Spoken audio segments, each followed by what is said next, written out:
ಬೈಕ್ನಲ್ಲಿ ಪ್ರಯಾಣಿಸುತ್ತಿದ್ದ ವೇಳೆ ಸವಾರನ ನಿಯಂತ್ರಣ ತಪ್ಪಿ ರಸ್ತೆ ಪಕ್ಕದಲ್ಲಿರುವ ಕಲ್ಲು ಕಂಬಕ್ಕೆ ಡಿಕ್ಕಿ ಹೊಡೆದ ಪರಿಣಾಮ ಸಹ ಸವಾರ ಗಂಭೀರವಾಗಿ ಗಾಯಗೊಂಡು ಆಸ್ಪತ್ರೆಯಲ್ಲಿ ಮೃತಪಟ್ಟ ಘಟನೆ ತೆಂಕ ಎರ್ಮಾಳಿನಲ್ಲಿ ನಡೆದಿದೆ. ಮೃತ ಬಾಲಕ ಎರ್ಮಾಳು ತೆಂಕಗುಜ್ಜಿ ನಿವಾಸಿ ಶೇಖ್ ಅಬ್ದುಲ್ ಸೈಫಾನ್ ಎಂದು ಗುರುತಿಸಲಾಗಿದೆ.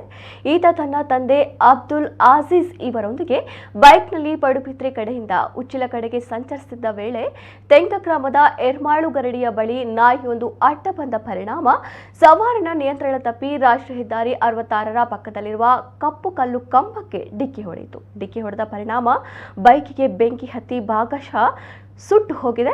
ಅಬ್ದುಲ್ ಅಜೀಜ್ ಇವರಿಗೆ ಸಣ್ಣ ಪುಟ್ಟ ಗಾಯಗಳಾಗಿದ್ದು, ಸಹ ಸವಾರ 14 ವರ್ಷದ ಶೇಖ್ ಅಬ್ದುಲ್ ಸೈಫಾನ್ ಗಂಭೀರವಾಗಿ ಗಾಯಗೊಂಡು ಉಡುಪಿಯ ಖಾಸಗಿ ಆಸ್ಪತ್ರೆಗೆ ಅವರನ್ನು ದಾಖಲಿಸಲಾಗಿತ್ತು. ಚಿಕಿತ್ಸೆಗೆ ಸ್ಪಂದಿಸದೆ ರಾತ್ರಿ 12:30 ವೇಳೆಗೆ ಸೈಫಾನ್ ಮೃತಪಟ್ಟಿದ್ದಾನೆ. ಪಡುಬಿದ್ರೆ ಠಾಣೆಯಲ್ಲಿ ಈ ಬಗ್ಗೆ ಪ್ರಕರಣ ದಾಖಲಾಗಿದೆ.